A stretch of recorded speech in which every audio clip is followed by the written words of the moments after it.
This is a video on how to install an angle bracket to the bottom of your buckle.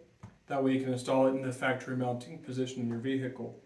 What you're going to need to have is, of course, going to be your bolt, your lock washer, and your nut, the bracket, and the buckle. You're going to grab the buckle, flip it over. You're going to attach the bracket underneath. Take your bolt, drop it through both holes. Grab your lock washer and put it on, followed by the nut. Make sure when you tighten this down you use a wrench. In this video I am not going to use a wrench because we're not installing this in anything. It's just instructional, of course. And if I can get it, there we go. After you're finished, it should be stiff and you can actually install this directly where it needs to be in the vehicle.